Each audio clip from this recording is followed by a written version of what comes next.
ended with a 16-year-old recovering from a broken bone in his face, nerve damage, and a head injury. Tkachuk says he knows why he was targeted. They don't like me because I'm trans. And while law enforcement works to determine a motive, both sides disagree on how the case should be investigated. We absolutely view this as a hate crime. What is a hate crime about? This was an armed assailant. That armed assailant is now trying to claim that if they hadn't been transsexual, that they would have been left alone to stab whoever they wanted.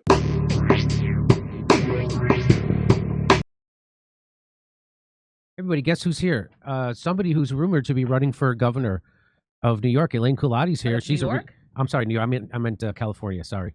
Elaine Kulati's a real estate mogul, star of Discovery Channel's Undercover Billionaire. She faced significant losses due to the Palisades fire and has criticized California's current government, including Measure ULA, which she believes is hindering real estate recovery. She is considering a run for California governor in 2026, driven by her frustration with the state's leadership and policies. Welcome back to the show, Elaine Kulati. Hey, Elaine, how are you? Hi. Good to see you. So now you lost, just like everybody in the Pacific Palisades, you have big financial losses, and you're upset with the cleanup. And so you have released this action paper, and it's called California Debris.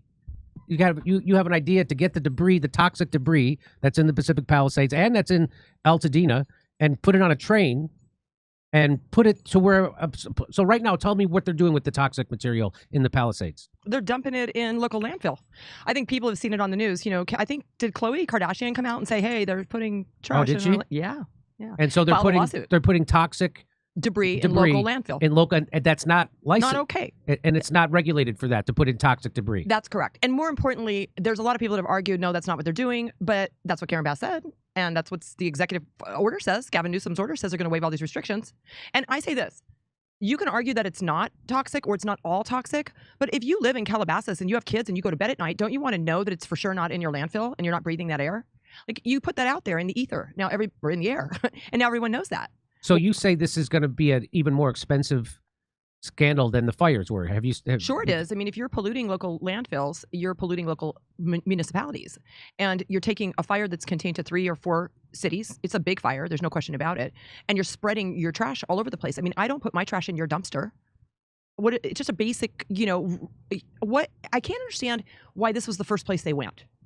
Calabasas, Azusa. You mean to dump the toxic waste? Yes. And I mean, I understand that landfills are really big and that they're not overfilling them. I understand that, but it's not just dumping. It's also over the valley and over the river and through the woods. You got to drive miles and miles to get there. It takes one truck 6 hours. They've dumped almost 300,000 trucks, and there's still 300,000 or 400 or 500 million trucks, who knows, left to go.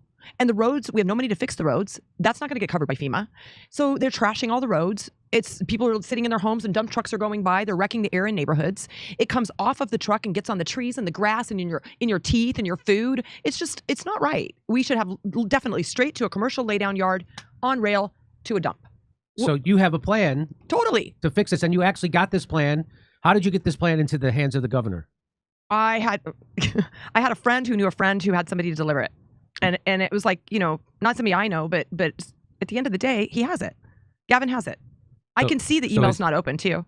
Oh, so it's been delivered to Gavin, but he hasn't looked at this plan. He for sure 100% has it and has not responded. He's looked at it maybe. I hope he looked at it.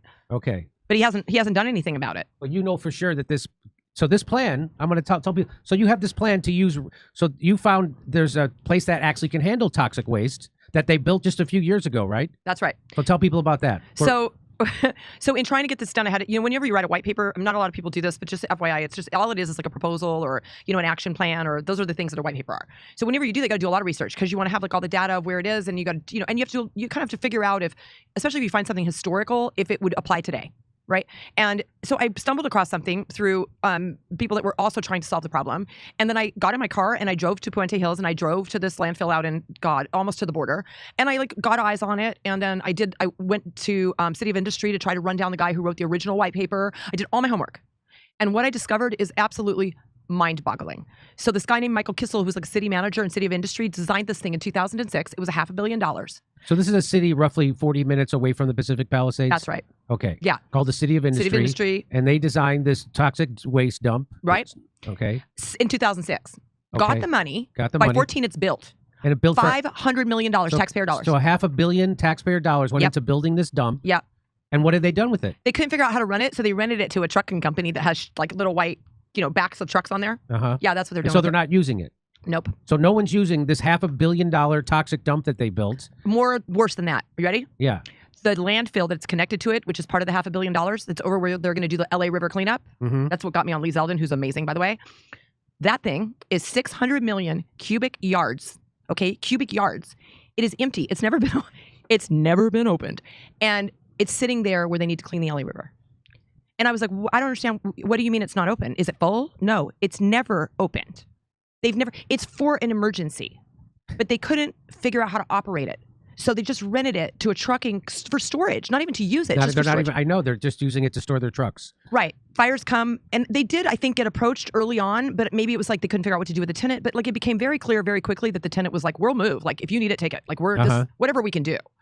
And they just didn't do that. And then they're like, "Oh, we're going to do this RFP, which is like a request for proposal, and we're going to send it out." Well, shoot, you don't even have to answer that till August. Number one. Number two, we're taking a government paid for, like basically taxpayer dollars, great landfill that's probably got $4.5 billion in dumping fees left. Okay, we're going to sell it for what? 100 million, 200 million to somebody who's going to make all that money. It's going to take 6 or 7 months. We'll never use it for. It's just wasteful. It's more waste. So waste. So your big idea. So it says California debris train. Yeah. By Elaine Colati. Okay, so this is what you want to do. Executive summary. California faced a looming infrastructure, environmental, and public health crisis due to wildfire debris from Altadena, Malibu, and the Pacific Palisades being dumped into local landfills in Calabasas, Azusa, and Sylmar. Lawsuits have already been filed about this. The federal cleanup efforts of the Army Corps of Engineers ended on June 1st. There are limited state resources outside of these local landfills, except for a turnkey rail-based solution that offers a dramatically faster, cleaner, and an economically beneficial path forward. This is what. So here's the proposal: redirect the debris away from local landfills to a fully permitted truck-to-rail laydown yard in Puente Hills. Rail will then carry all the debris directly to the approved and currently unused Mesquite Imperial Valley 600 million cubic yard rail-served facility. The never-used loading yard in Puente Hills and landfill is owned by LA Sanitation District, so they own this thing. And you're saying we could, and so you're going to say the trucks take the debris, they take it to, and they put it on the trains. Then the train takes it to this place where that's not being used, and the LA Sanitation District owns it. Yep. So it seems like this is a no-brainer. So here's more. So what you say, the Puente Hills Intermodal Facility, it was built for $500 million, never used. It's turnkey and owned by the LA Sanitation. Mesquite Regional Landfill. So these are two different landfills. Okay, so there's one in the City of Industry, and there's one in Mesquite. And this is a 600 million ton capacity. It has a 100-year permit. It's connected by 7-mile rail line. So rail access secured, Union Pacific plus approved debris by rail partner. So you can get this done by rail. And then haul routes under development. LA County and city planning direct haul routes from Pacific Coast Highway, Sunset, and Altadena. So they have the routes. And then the debris volume models in place, capable of clearing 12,000 sites in 4 months using current truck fleet metrics. Letters of support incoming, environment. So wait, I have to correct one thing. Go ahead. It's not 600 million ton capacity. It's way more than that. It's 600 million cubic yards. Oh, that is way more. Oh, yeah. Okay, so yeah. 600. Yeah, okay. So you've got these landfills that are empty, not being used, that can accept this kind of toxic debris. And you have a plan to get it there. Here's the by train, right? So tell people what is this? So this is where. So I did a couple things. Those are I'm so blind. I'm getting older, Jimmy. Yeah, I know. Okay, so the one that says Palisades to facility, that's 34 miles. Yeah. That's PCH and Temescal Canyon, and that takes you all the way to the Puente Hills laydown yard, and it's all freeway. You don't have to go through all the cities. Okay. That's a great haul route. It's a great, and the city would do it for sure. So you're saying that you would do this by truck? Yep. Okay, and then it would come here to a laydown yard. A laydown yard. Doesn't that sound good? I never heard that term before. So a laydown yard is where you put, which is basically what they did on Temescal Canyon, and it's where the dumps locally can put their stuff and they separate it. Okay. And it just makes a big mess. And so where does it go from here? Then it gets on. That laydown yard has rail access, so the train cars come in. Probably like maybe a coal hopper, and you dump all of the truck debris right into them, and they just come and go. And they would take it to Puente Hills, or they take it out to No, that is Puente Hills. Put your finger back. That's Puente Hills. This is Puente Hills. You're on Puente Hills. Your finger is on Puente Hills. So where would they take it? Then it goes out on this rail line directly to the landfill. And the landfill is in Mesquite? It's called, it's Imperial. It's Imperial. It's over by the border by Glamis. Okay. So closer in. It's Imperial Landfill. Okay. Yeah. And so what am I looking at here? That's the Altadena one, which is 12.4 miles. Same place. But there you kind of go behind downtown. You know, we have to go kind of to the side and all the way out. Okay. Altadena is actually much closer. So it would go this way. Yeah, and it's all freeway. I think it's like the 210 to the 60. And here's one more. Oh, that's to the landfill. So Puente Hills is over there on the left up at the top. Yeah. And then days down and off they go, doing what they're supposed to be doing. This is the landfill over here. The Great American Rail. Nothing better than American Rail. One more I got for tell me what this is. Can you tell me what this is? That's the landfill. Look at the size of that thing. Right here. That's the Mesquite mine. That's the landfill. And it's all good to go. And there's the rail yard going into it. Oh, so right here? Yeah. And I drove there and looked at it too. Okay. So you don't have to worry about infrastructure. It's all there. It's all there. It's all ready to go. It's a joke. I'm telling you, right? Steph, unbelievable. It's there. And so so you're trying to get people excited about this, or so what is your plan to get Governor Newsom or Karen Bass or whoever? Jimmy, you are my plan. I'm the plan? Yeah, you're my plan, Jimmy. Okay. What do you mean? Of course. I just read 2 articles about you in the last 2 days that didn't come up in those articles. Jimmy Dore's my plan. I have a plan. Jimmy, you're a big voice. Listen, people listen to you. Okay, sometimes. We got a problem here in California. There's a new algorithm on YouTube. It's hard. It's really suppressive. It's really challenging. They shouldn't be. Listen, that's because the Zionists don't have anything to do with this. Let's just focus on the fact that California is where we live, and it is so mismanaged, and this is a perfect example of it. So this is a perfect example of mismanagement. Oh, it's just unreal. It's just another thing. Just another thing.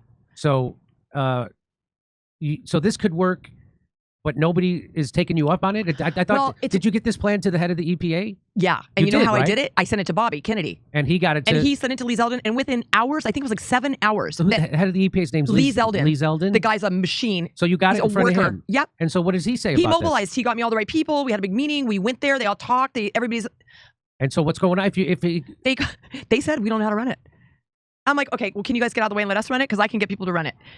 And so did you go back to Lee Zeldin and say they say they don't know how to run it? He's working on, listen, Lee Zeldin's office is running EPA for the United States, which is a huge deal. And one of the big focuses in the United States is, in fact, the LA River cleanup, which is San Diego County and Chula Vista and Tijuana and what's Coronado Island to Coronado Bay. All the poop going down there. Poop everywhere. Yeah, I know. Okay, so the water is really bad. And then the Baja Railroad is broken down there. So you're saying he's got other things on his plate, is what you're saying? Well, obviously, like, this is a really important part of California that's been kind of ignored. I mean, I farm down there, so I know how bad it is. It's really bad. And my opinion about management is that no person running the state, including Gavin Newsom, is going to know everything. But if you don't start delegating some of your resources and really putting people in place that can actually move the needle, the state is going to fall off into the... I don't know what we're going to do. And so Lee Zeldin, I think, I could be wrong, but I feel like is working a deal between Mexico and, the federal government, not California, because we're not helping at all, right, to try to figure out how to get this cleaned up. And I don't know the ins and outs of it. It's not my business. I don't work for them. I'm just a California resident. I'm a California girl. I'm the American dream living in California. But they have a lot of work to do. We have our own problem that we need to be able to solve with our mayor and our management. And because we don't have a mayor that has a capacity to understand this, or clearly doesn't seem to be able to put someone in place that does, we're just not bringing it. We're not doing it. So I stepped up and said, look, I have a good idea. Let me help. I mean, I would like to put a line around the Palisades and call it its own municipality and break away from LA and do a pilot project with the Pacific Palisades, put Rick Caruso in charge, make him a city manager and just say, here, run the Palisades and create a model and go to all these little cities that need help and get rid of Karen Bass because she's not doing that. Yeah. And we need resources. I mean, Karen Bass is not she's just a party apparatchik. But she's in between. She's in between any Harris. Success. She's like Kamala Harris. She doesn't actually achieve anything. She doesn't do anything. She's been and she is in the way. She's in the way. And I saw her doing something where she was wiping the graffiti, wax on, wax off the graffiti next to someone who put graffiti there.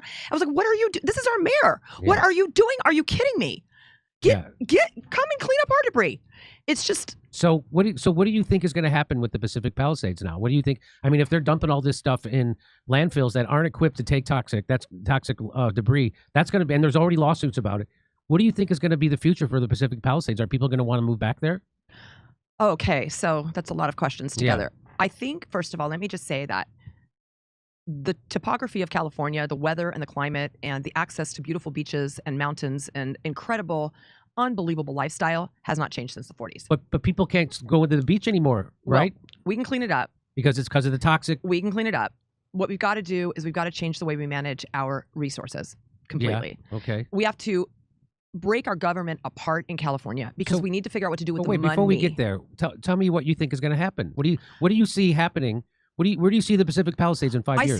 I see the venture the venture capitalists coming into to the Pacific Palisades with private-public partnership and spending enough money to take away control from California because it's the Palisades. But that's not an option that you're going to see everywhere. You're just going to see it in the Palisades because the real estate's so valuable. Like, not everybody wants to be in private-public partnership. So you think that the Palisades will recover 100%. because it's such valuable real estate that you think that money will pour in? But don't you think that money will pour in it and build single-family homes, or are they going to build huge? Oh, yeah. You think so? Well, first of all the people that lost homes that wanted to upgrade are upgrading. So you had, like, I think the last I checked was like 380 lots on the market and 180 had sold. So they're moving, and they're moving with Palisadians that are maybe upgrading, you know. But I saw a thing by Adam Carolla saying that it's so expensive now to rebuild. So expensive. That people don't have the money to rebuild, even so expensive. And not only because of all the new zoning laws that they've made. So just to rebuild, it's way more expensive than the house was when it originally was built. So I have this idea to take this little space, I already found it, and open a building department on Sunset in the Village.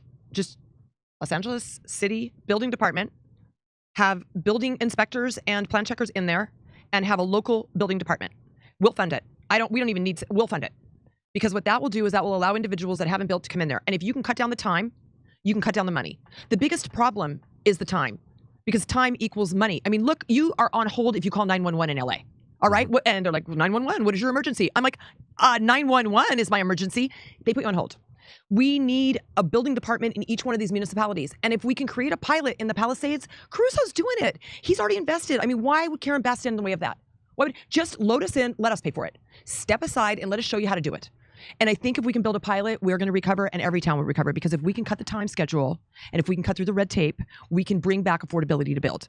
It's the most expensive thing is all the regulations and the time invested. Look, you have a loan and you're paying interest. Our interest is insane. What is the Fed doing? What is that guy doing? You have mansion tax, for God's sakes. If your $5 million lot burnt down, there's no house, you're paying mansion tax on those ashes. It is bullshit. They've got to stop that. Sorry, am I allowed to swear on here? Yes. So you told. Okay. So tell people. Okay. I don't know if we should get into the mansion tax, but why? Okay, go ahead. Tell people what the mansion tax is. It's a fraud. It's an tax. absolute boondoggle. So it was a tax. It was supposed to be on properties over $5 million. 5 and 10, and it goes up incrementally. Yeah. So if if your property is assessed at $5 million, you get hit with one level of mansion tax, and then if it's over $10 million, you get another level of mansion tax. So this sounds like a great idea, and they were going to take that money to fix homelessness. Of course, we all know that the money that they put aside to fix homelessness gets grafted. It's all about grift and graft, and it never gets spent on the homeless people, because we spent $24 billion on fixing homelessness in this state, and it's worse than ever. And it's because there's this public-private partnership. So these NGOs that are paying their people who run them millions of dollars, and they take the money and they funnel it to so it's all corruption. So that's what's happening. So this mansion tax that people voted for, let's tax the rich so we can help the homeless, which sounds like a great idea. But what actually happened was that they started to like, if you right now you're talking about houses in Pacific Palisades that have burned down, still have to pay the mansion tax. But it also went to it didn't just go after single family homes. It went after apartments. Well, it's a transactional. First of all, it's transactional. So if you have a real estate transaction that's above $5 million, you have to pay. And so even if you're selling something like a strip mall, it doesn't. A hospital or a low-income apartment building. A low-income apartment. It doesn't matter. It's transactional. You have to pay this quote-unquote mansion tax. If you're bankrupt. So what it's doing is it's actually suppressing real estate sales in California is what's happening. Correct. Oh, and not only that, I say this over and over again. I said it in that article that I was in. Our Los Angeles is probably the epicenter of the biggest real estate sales in American history anywhere. It's LA. It's, Bel Air, Beverly Hills, Malibu, Santa Monica, Brentwood, Pacific Palisades. It is our Wall Street. It is California's Wall Street. Okay. And when you flat tax a little tiny municipality, LA City, okay, you have a ripple effect. And the ripple effect is they killed $1 trillion worth of transactions. So now nothing is trading. And when nothing trades, everyone goes out of business. Yeah, Title companies, people who do inspections, termite guys, real estate brokers, real estate agents, and all this business just dies. And then contractors, and then building permits for new buildings, because no one will sell. So it is an absolute Molotov cocktail into our little Wall Street. So this mansion tax is having the exact opposite effect of what people thought. Yes, and Karen Bass said she would lift it or do something about it and didn't. She hasn't revisited it. She won't pick up her phone. Okay. So, all right. Well, that's one of those things where, the road to hell is paved with good intentions.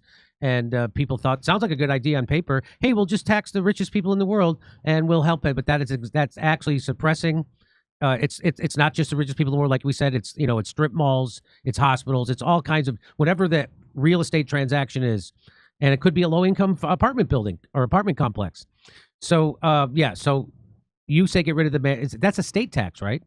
It's a city tax. It's LA City. It's LA City. It's LA City, but it's being So they were expecting to make like I think $1 billion a year, right? They thought they were going to make they haven't come close. It's insane. It's like not even 25%. How do you want one city of high end people? It's not a mansion tax. They lied to people. So they thought it was going to bring in around $1 billion a year, and they would put that towards homelessness, and it didn't. It's not even coming close. Never because mind. People those are the people that people that own real estate. Okay, above $5 million and $10 million pay so much tax anyway. Like it's this whole thing that's going on in New York. We're going to tax all these. We're going to control rent for like 3 million people, and there's like what 1 million landlords or something like that. If you keep doing this to the people that actually pay taxes, if we continue this mentality in America to the people that actually pay taxes, we have no way to repair infrastructure. We have no way to keep the lights on. Just basic state needs. The money comes from taxes. I don't understand why people, poor and rich, don't understand that people that work for the government are not earning money. They are being paid by you, okay? They're being paid by you. And if you're not paying a lot in taxes because you're living in a tent, someone else is paying your taxes. And if you tax that person enough, they say, it's not sustainable. I can't keep this up. I need to move out of this state. Well, it's very attractive for people to move to Texas or places like Florida because they don't have any income tax. And Bill Maher, who's a big Democrat, screams about how I have to pay all this income tax, state income tax in California, and then they don't even have a fire department when the fire breaks out. They can't even clean up the homelessness. They can't even keep the streets safe.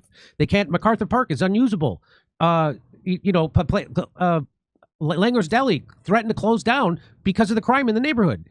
Institution, been there for 80 years. And so you pay all this income tax, you want something for it. Like, what is the income tax rate in California? It's got to be like 12%, something like that. 13%. Plus on top of your federal sales taxes. Tax is like plus 10% your sales in LA. taxes. Sales tax. Plus all, so you're they just have mattress tax. I got news for you. There's mattress tax. So that's why a lot of people, I'm sure when Joe Rogan got his $300 million deal, he was like, well, I could stay living in California and pay an extra $40 million in taxes, or I could move to Texas and use that $40 million to start my empire, open a comedy club, buy a house, build a studio.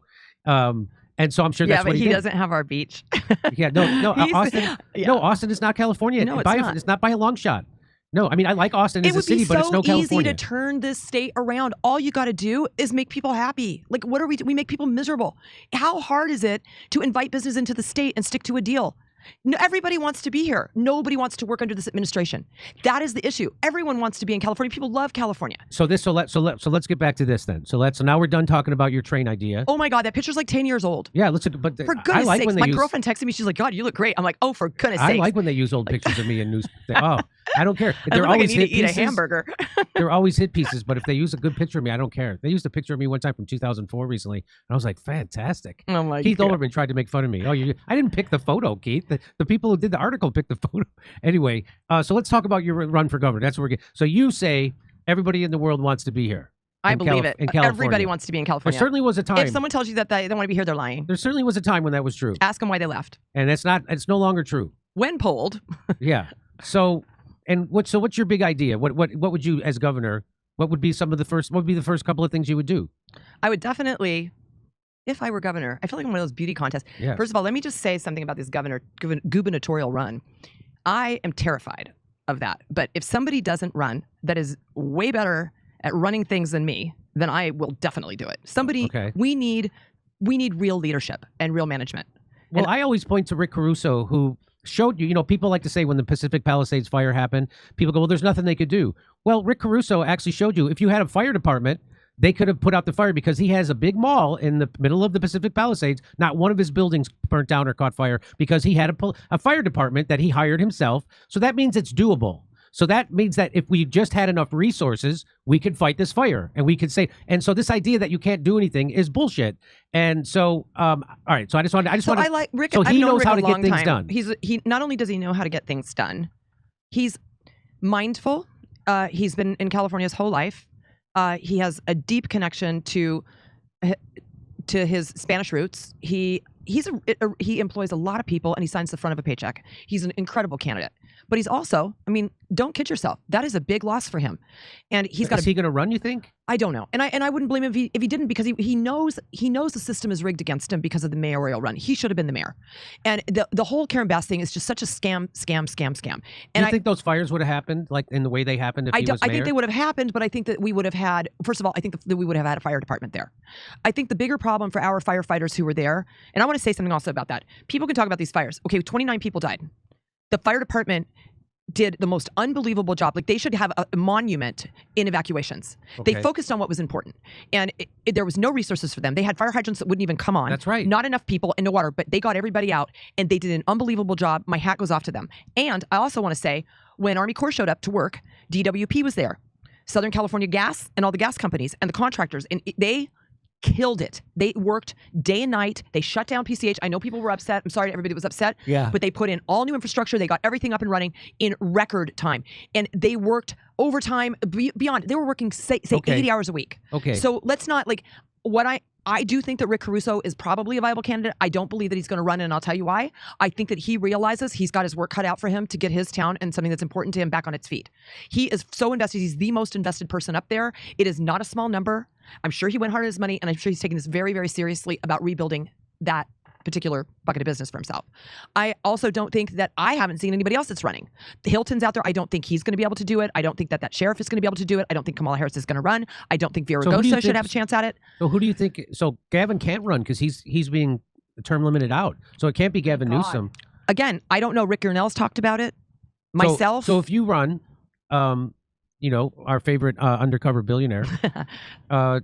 Tell us what are some of the things. So you would just be better at man. You would. I think it's very important that, you know, I'm not a staunch Democrat at all. I used to be a Democrat, but my party became the war party, and I'm done with that. I'm over that. Right. I want the border to be completely managed by the federal government. Okay. I think it's completely and totally ridiculous that we think we can manage that. Also, does the state manage the well, border? they try. I mean, look what we do. Like, we allow it to be open. I mean, at the end of the day, you could see the difference between the way Texas ran their border during the Biden administration and the way we ran ours. Okay. That's all. Do you need any more evidence? Okay. Because I can give you more evidence. All right. I thought the feds handled the border. They try real hard, but it doesn't work if your management of the state is butting heads with you, like Gavin Newsom and Karen Bass are. This is ridiculous. They're upset National Guard came. Kiss the boots. Are you kidding? Every single time someone gets mad, they burn something down. They do a smash and grab, steal everything, take the Adidas, and everyone's like, oh, what happened? I'm really glad that we had National Guard. Number one. Number two, we have to make a legal path for immigration. This is ridiculous. Well, Trump's talking about amnesty. I don't even know if I can run for governor. I've been employing illegal aliens ever since I moved here in 1991. Hundreds of them. I mean, everybody's illegal. Everyone's illegal. Now that as it really comes down to it, look at their paperwork. People don't have driver's licenses, or they don't have a passport, or they don't have the right little card that goes in their green card, or they don't have their citizenship. So what are we doing? There's 14 million people that were here long before the border opened. I say every single person that runs a business, big and small, you sponsor the people that work for you, period. End of story. And we give them an ollie on come free. If they've got employees that have been working for this long, they get this long to be legal. If it's been this long, they get an automatic pass. We take care of the people that are in this state that are working. We pay them a fair wage, and we let them work legally. You can't let someone come in the state, tell them it's going to be 7 years until they can be here legally, and then tell them they can't work legally. Because then when it is time for them to be here legally, they've been working 7 years illegally. Okay. It's not fair. That's the first thing. A work program. Workforce housing. Why do we keep calling low-income housing low-income housing? Why can't we have workforce housing? Why can't we get big companies to come here and build housing and do training programs? And why doesn't the California Lottery put shops back into school? Why don't we have wood shop, metal shop? Why don't we have home economics? Why don't we teach people how to balance a checkbook? Why are people fiscally illiterate? I'm 100% with you on We all are that. wrong on all of these things. We missed the boat. You know why? Because we have all these little NGOs in the middle. Why is the high-speed rail not done? For God's sakes. Look, they hired the greatest contractor in the United States. I know him personally. He's unbelievable. There is no world that guy screwed it up, okay? Right. Not interested. He would totally, you give him a job and it is done. The problem is you get the money, and then you give half the money to build the rail, and you give the other half to all the people to fight the rail. Yeah. NGOs fighting rail. So now we have this big messed up pile of junk all the way down. Nothing's done. It's not usable, and we need it. Imagine if you could go to Visalia and Bakersfield and all these places, and you could have a train to take you back and forth from work. Yeah. Imagine that you could have a town in the middle of nowhere because you have transportation. It's just ridiculous that we don't need it. It is the greatest thing ever. High-speed rail? No, can't have it, because why? We got to pay people to fight it. And I'm sorry, we need to get rid, absolutely positively rid of all the NGOs. They all got to go. They all got to go. You can't have special interests like that. And then we've got to work out how is it we don't have voter ID? What do you mean? You got to have ID to go to do anything. It's racist.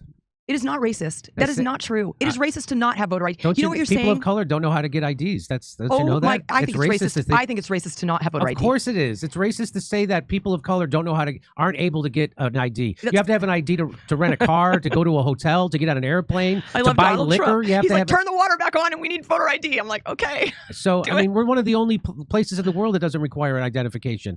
So again, but that's what they call everything racist, just like now the Trump administration calls everything anti-Semitic. So it's, of course, even though it's not. But anyway, I hope you run. It'll be exciting. Well, ULA would be gone. It would be abolished. I would have a special election. That thing is going. ULA? No, yes. What is ULA? ULA is the mansion tax. Oh, that's what it's called. And then property tax needs to be used for what it's supposed to be used for, with nothing in between. It's for fire. It's for police. It's for schools, and it's for infrastructure in your roads. Hey, is that reservoir that's above the Pacific No, Palisades? it is not fixed. Is it? Did they fill it yet? No, they haven't done anything. Did anything happen with that woman? I think her name is Jessica Quinones. She's the one who closed it down a year ago. She was the head of the water department. Yeah, I've never heard anything about Never her. heard from She's her. never come forward to talk about her mistake that cost trillions of dollars. The problem is every single person that's in a high position in government only have the power to say no, not the power to say yes. And if you put everybody around you with only the power to say no.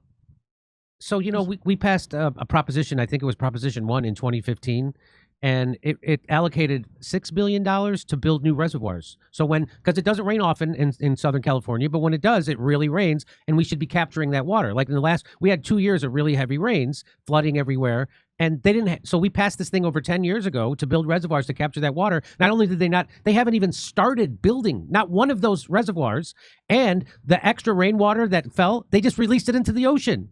So the reservoirs we do have overflowed, so they have to open them, and so all that rainwater. So that would be the first thing I would do if I was governor. I would make sure we started building those reservoirs that the people already voted on and they wanted over 10 years ago. So there's like this really amazing mayor in Fresno, California. His name's Jerry Dyer. Shout out to Jerry Dyer, and he's one of probably the most impressive people that understands the water problems up there. First of all, he's in a farming district, and what Trump said about turning the water back on was right on. It's more complicated than that. We have to be careful about flooding because the problem is all the infrastructure that would hold that water is also dilapidated and not taken care of. But there's this big push and pull between like grape and wine country, and wine business is really bad right now, and farmers down in the Central Valley, which provide 80% of the produce across the United States. This should be our priority, our farmers. We don't take care of them, and they need water. But, you know, there's a bunch of other things that have to happen. You've got to have transportation and supply chain. Railroad needs to be able to move so that you can move food. You've got to have workforce housing so that people can live there and they can farm. You've got to have water so that they can water their farms. There's 1,000 things that need to happen in farming, and these farm bills don't take care of the small farmer. We have 88,000 farmers in California. Okay, they reap 2% of the yield. It goes to the big farmers. Right. And they compost 25 to 50% of what they grow. I mean, think about that. They throw food away.